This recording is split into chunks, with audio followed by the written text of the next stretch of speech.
plataforma multimedia creativa. Vorterix Bahía 99.1. El año pasado, cuando se acercaban las elecciones del 25 de octubre, vinieron por segunda vez todos los candidatos a intendente de Bahía Blanca. Les hicimos un cuestionario común en la previa de esas elecciones con temas que tenían que ver con sus eventuales gestiones como intendente, también con temas vinculados con cuestiones que exceden la función de un jefe comunal, pero que por ahí nos interesaba su opinión: aborto, legalización de la marihuana, en fin, temas esos que siempre despiertan mucha polémica, pasiones y controversias. Y también le preguntamos finalmente a todos que nos dieran algunos de sus referentes políticos, y la última pregunta, que era muy sencilla la pregunta, después la adoptamos y le hicimos a distintos dirigentes que fueron viniendo más adelante. Era una pregunta muy sencilla, pero a varios los ponía incómodos. La pregunta era: ¿quién fue el mejor intendente del 83 para acá?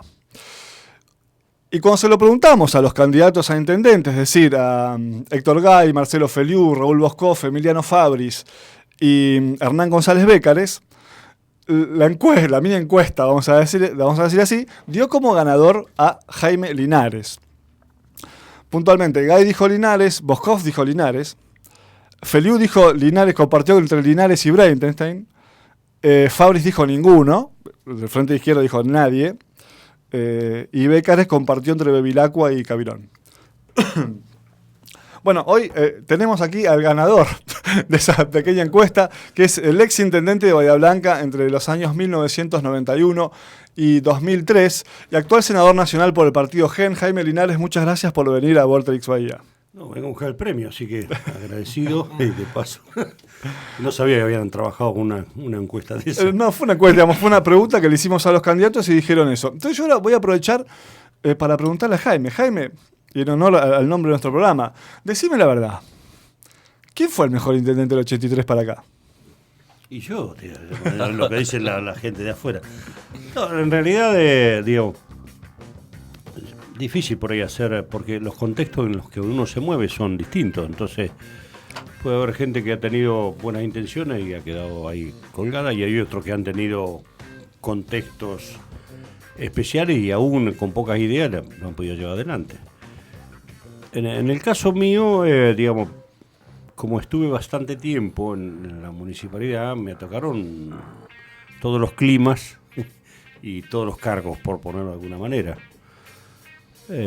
Yo empecé secretario de Obras Públicas en el 83, en diciembre del 83. Era militante del radicalismo del año 71, mucho antes del proceso democrático del 73. Cuando conocimos a Alfonsín, un grupo de chicos jóvenes, nos pareció un liderazgo importante. Fuimos a una interna, perdimos mal, pero 10 años después Alfonsín fue presidente. Yo fui 4 años secretario de Obras Públicas en esta ciudad, cuando las expectativas de la democracia eran superiores por ahí a las que realmente se podía dar, ¿no? O sea, en ese momento estábamos todos contra, sabíamos todos lo que no queríamos, y para adelante la democracia había que construirlo. Si empezamos un proceso de aprendizaje también en la gestión pública política, porque lo anterior había sido exclusivamente fuera de la política en los últimos años. Y el proceso que estuvo el peronismo fue muy corto y muy traumático en el 73 al 76, siendo que el intendente era una gran persona como era Eugenio Martínez. Así que después fui presidente del Consejo Deliberante, de manera que era intendente sustituto en algunos tiempos, a veces bastante tiempo. Y por otro lado, el tema legislativo, el vínculo con los colegas, ¿no?, de otros partidos. Bueno, y llegué a intendente, digo, con una formación de 8 años vinculado a esto y con, digamos, acompañando la evolución que había tenido todo el proceso democrático del 83, con lo que, y es que llegué preparado para ser intendente, en un contexto económico complejo, pero con estabilidad, que es un dato no menor. Cuando nosotros asumimos en abril del otro año, entró un proceso del 1-1. Entonces, toda una pila de carpetas que nosotros habíamos trabajado muchísimo cuando éramos secretarios de Obras Públicas, que no lo habíamos podido llevar adelante, las teníamos armadas. Entonces sabíamos qué queríamos hacer, teníamos los proyectos y arrancamos. Entonces por ahí el efecto, el impacto fue mucho más efectivo, aún con mucho menos plata, ¿no? Uh-huh. En esto de los contextos, en esto de los inicios de su gestión, bueno, hoy en Argentina en general, cuando se habla de la década del 90, es como una sensación de mala imagen, ¿no? La gestión de Jaime Linares, en función de lo que hablamos en principio, si uno le pregunta a mucha gente, tiene en términos generales una buena imagen. La mayor parte de la gestión de Jaime Linares se dio en los años 90. Exactamente. ¿Cuál es su idea sobre los años 90? Yo creo que los años 90, primero, intentaron una reforma al Estado muy fuerte. Creo que fue claramente una reforma del Estado neoliberal, ¿no? O sea, un Estado chiquitito. Y un proceso de globalización creciente. En ese esquema yo entendía y entiendo, digamos, que el rol del municipio era crucial. Esta palabra que de alguna manera acuñaron Jordi Borja y Castel, lo local, lo global, lo local en lo global, me parece que sintetiza un poco lo que yo creo que había que hacer. O sea, un municipio que tuviera roles más importantes del que venía haciendo, de ABL, Alambrado, la Barrio Limpieza. Y por otro lado nos tocó un proceso con poca plata, digamos. Poca plata, el Estado municipal se manejaba prácticamente con recursos locales. Entonces eso condicionaba, aunque uno tuviera una idea de ir mucho más allá en dar una contención desde el municipio en otros temas, teníamos algunos condicionamientos. Pero nosotros teníamos claro que había roles que podíamos cumplir nuevos.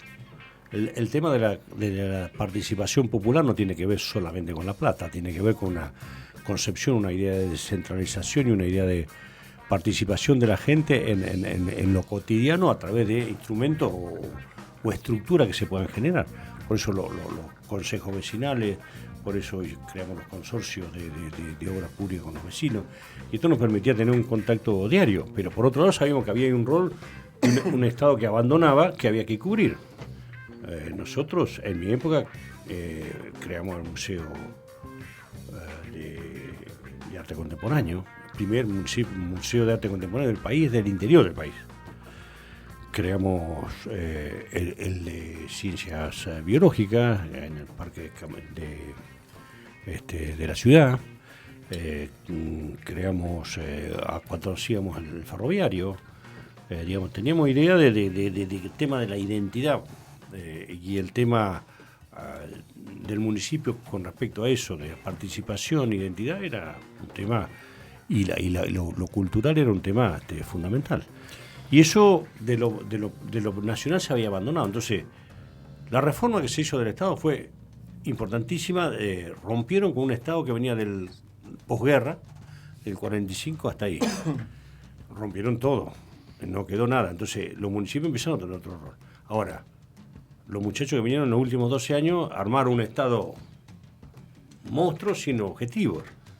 El otro Estado chiquitito y con objetivo claramente de que se cargue el mercado, por eso aparece lo local como importante. Y estos muchachos de ahora crearon que un Estado otra vez promotor de bienes y servicios, cosa que me parece que no es el adecuado. Entonces, yo creo que la década del 90 tuvo en algún aspecto tema positivo para repensar el Estado. Ahora, el resultado, en la forma que lo llevaron adelante, me parece que fue para adelante complicado, ¿no? Los resultados.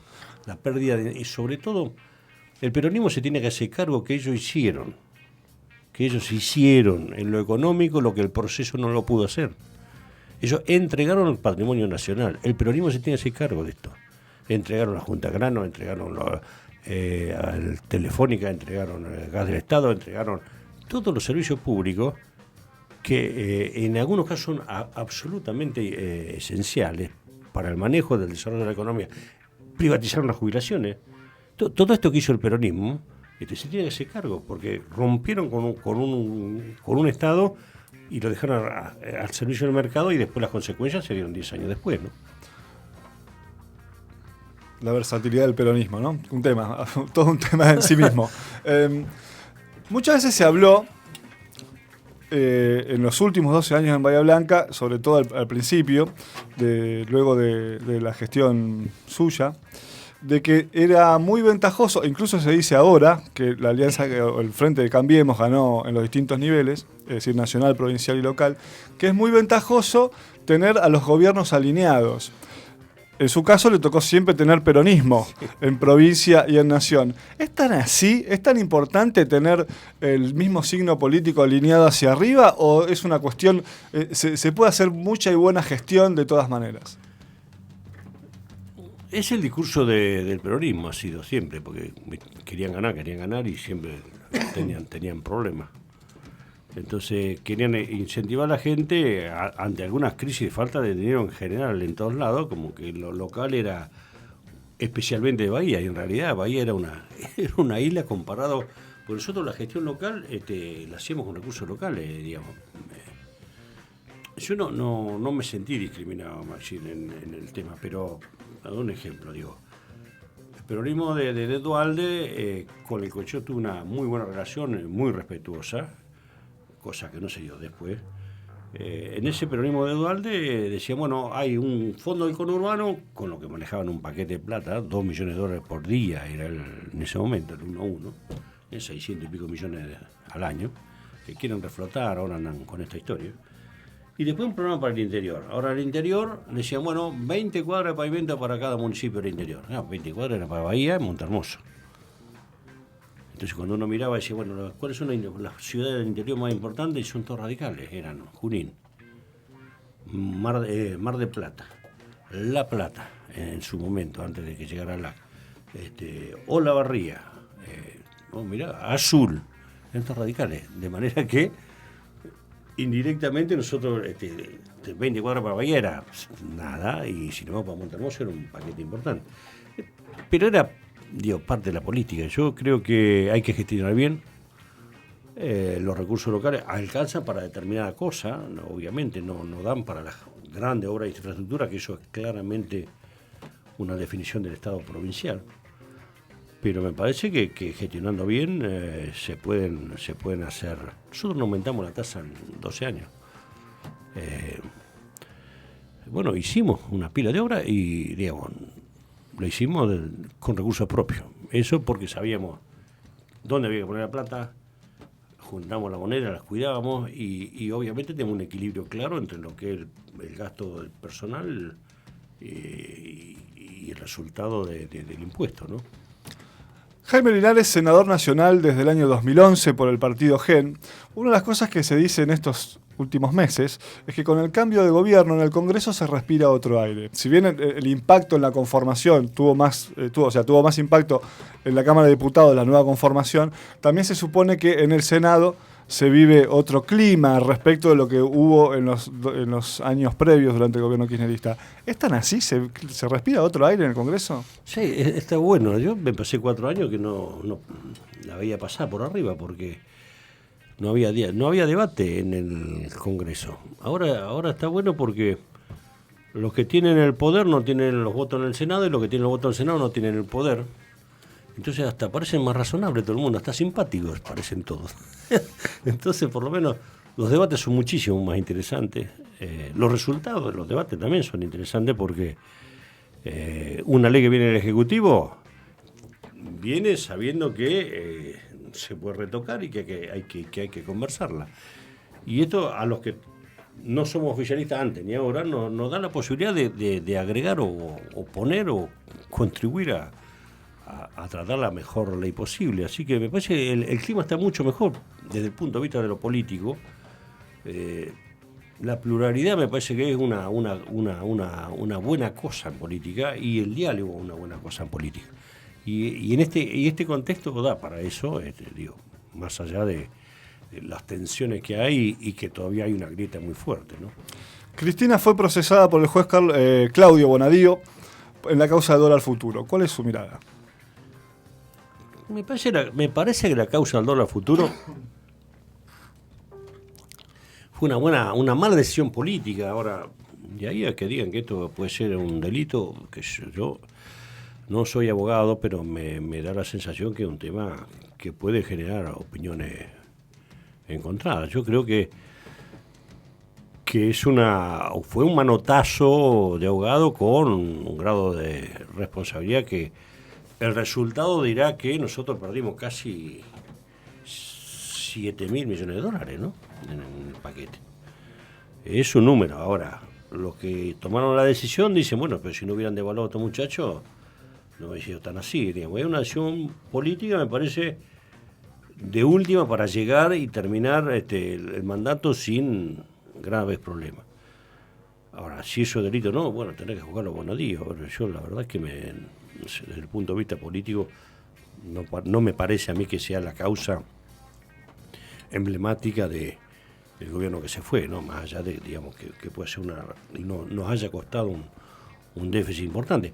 Como nos costó mucho más posiblemente la decisión de pasar de las AFJP a la FJP, el sistema previsional argentino. Que siempre fue históricamente la posibilidad de tener un financiamiento de la obra pública o de políticas públicas de mediano y largo plazo sin tener que caer en temas internacionales, ¿no? Entonces me parece que, digamos, eso por ahí, si uno lo retrotrae, también son decisiones que hubieran merecido a lo mejor una situación de esto. Yo creo personalmente, Maggi, que esto es una causa que el juez tendrá que determinar. Yo no veo desde el punto de vista político que sea, digamos, el emblema de lo que fue la gestión anterior, ¿no? Es notable cómo los jueces, no es el caso puntual de Bonadío, pero es notable cómo los jueces, cuando cambia el clima político, cambian también, o sea, aceleran determinadas decisiones y demoran otras, ¿no? ¿Cómo lo ven ustedes eso en el Senado? Y son los mismos jueces, ¿no? Así que yo creo que es un problema, la justicia argentina es un problema. Ahí me venía escuchando recién, me venía trayendo mi mujer y salió alguien que estaba hablando, no sé, en una FM, no sé ni cuál estaba puesta, que hablaba de Guillermo O'Donnell, ¿no? Hacía un comentario sobre Guillermo O'Donnell. Y yo recuerdo, digo, mira, hace 3 años atrás más o menos tuvimos una charla larga en el instituto ahí con Guillermo O'Donnell, con Margarita Stolbiz. Y a mí me llamó la atención un concepto que tenía él, que lo suelo utilizar porque me parece claramente un tema de análisis para adelante. Las democracias son construcciones modernas en general, tienen no menos de 200 años, porque salvo la de Estados Unidos, las demás son, digamos, de 1800 o en la mitad para acá, algunos mucho menos. Y la democracia representativa, que es el equilibrio y la separación de poderes, que está claramente marcada en la Constitución, en los últimos años, en casi todos los países, ha habido un avance hacia la democracia delegativa, donde por una razón o por otra, alguno de los poderes va delegando, fundamentalmente en el Ejecutivo, condiciones que hacen que esta ecuación se desequilibre. Y en la Argentina por una razón, en Colombia por el tema de las drogas, en la Argentina por un tema económico, en Estados Unidos por el 11S, estas delegaciones hacen que los ejecutivos se pongan más fuertes. Y cuando un ejecutivo es más fuerte, tiene posibilidad de presionar sobre los otros. Y me parece que la presión sobre los jueces se ha ejercido en algunas condiciones. Obviamente los legislativos hemos sufrido mucho más, o lo han sufrido mucho más, porque todos los controles y todo este tipo de cosas han sido se han lavado mucho. Por eso el otro día yo le decía a un colega, le digo, mira, hay un tema que se aprobó el otro día con la ley antidespido, que están dando con este tema de, primero que no hay una ley antidespido, porque uno si quiere echa, lo que tiene que pagar un poco más, pero digamos, no es antidespido. Parece que los medios se han puesto en dos temas. Esto no genera empleo, es que no es para generar empleo, ni es una ley antidespido, digamos. Son dos datos que el caballito de batalla, cualquier pavote por la calle, no, pero él no puede echar a nadie. ¿Por qué no puede echar? Lo que no puede echar es sin causa. Y si vos de un tipo que vos labura como vos, roba, lo echás como siempre. Pero junto con eso, digo, pues es un dato que podemos seguir por otro lado. Pero junto con esa ley fueron dos leyes. La otra fue la recuperación de las cámaras del control de la deuda externa. Digamos, esto que se había perdido, donde nosotros ni la veíamos pasar, Bueno, hoy vuelve a las cámaras un control que está claramente expuesto en la Constitución. Cuando se toma deuda pública, tiene que haber control de las cámaras en qué se toma. Ahora, ¿cómo venía? En un paquete en el presupuesto decía, bueno, juntamos tanto, vamos a gastar un poco más, hay que tomar deuda y hasta ahí te quedaba.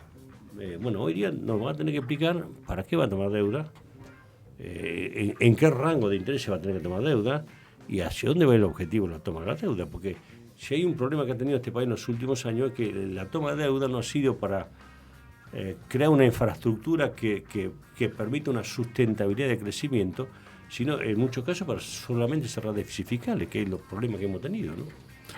Jaime, en este programa tenemos una sección que se llama Te tiro un compromiso. A los dirigentes políticos que vienen les presentamos un pequeño caso de alguna persona, alguna entidad que tiene una necesidad y los comprometemos a ver si les pueden dar una mano. No pedimos grandes cosas, ni mucho menos, pero son cosas que quizás para ustedes como dirigente tienen la posibilidad de tener acceso de manera más sencilla a este tipo de elementos y para las personas beneficiarias es mucho más difícil. En este caso estamos hablando de Andrea Fabiana López. Ella vive en Nicolás Pérez al 1900, tiene 6 hijos y uno discapacitado.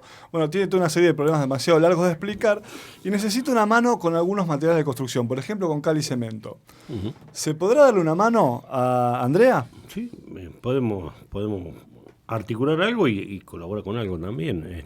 Nicolás Pérez, ¿a qué altura? Al 1900. Al 1900, o sea, eso es Villanocito. No, Barrio Maldonado. Nicolás Pérez, donde está la Alcantarilla. Pasando, sí. Maldonado. Ahora te digo por qué me río. Las últimas 2 preguntas muy cortitas, Jaime, muchas gracias.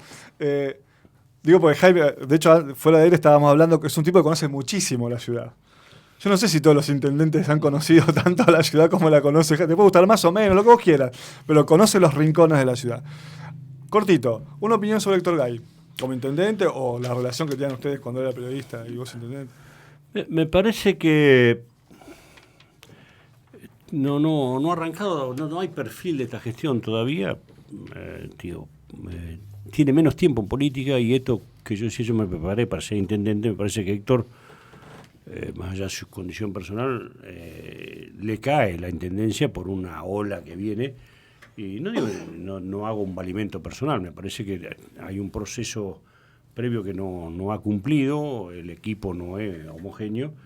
Bueno, me parece va demorado, me parece, en darle un perfil a la gestión, ¿no? Esperemos que pronto se pongan más como equipo, ¿no? Y lo último, Jaime, decime la verdad. Siendo un tipo con buena imagen, con una intendencia que, vista en perspectiva, tiene una buena imagen, ¿por qué nunca te presentaste como candidato a intendente otra vez? Me parece que es un proceso terminado. Yo estuve 20 años en la municipalidad, en ese momento estaba enamorado de la ciudad, ahora ya no tanto, ¿viste? Porque se pone uno grande. No, pero me parece un proceso en la vida. Y bueno, una vez que la gente me dijo, mira, vos no tenés que estar, no volví más. No, me parece no tiene sentido.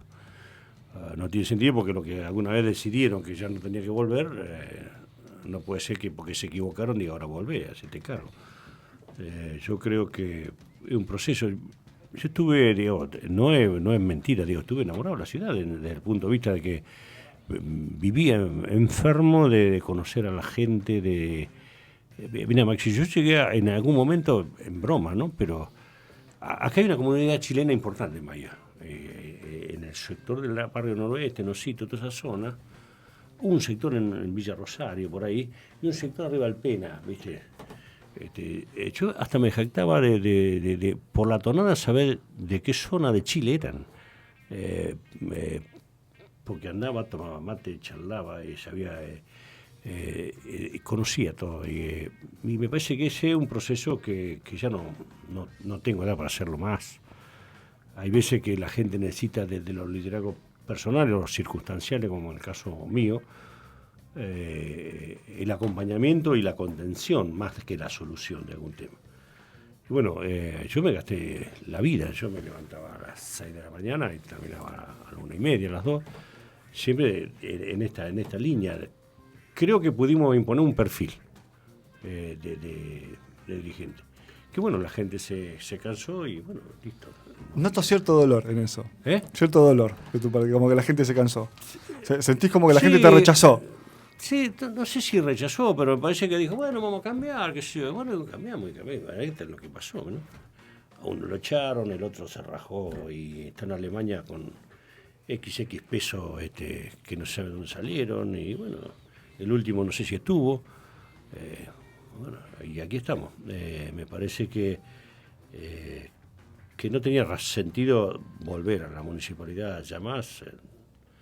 Ya no tenía 32 años como cuando empecé y 52 cuando me fui, ¿no? Entonces ya no.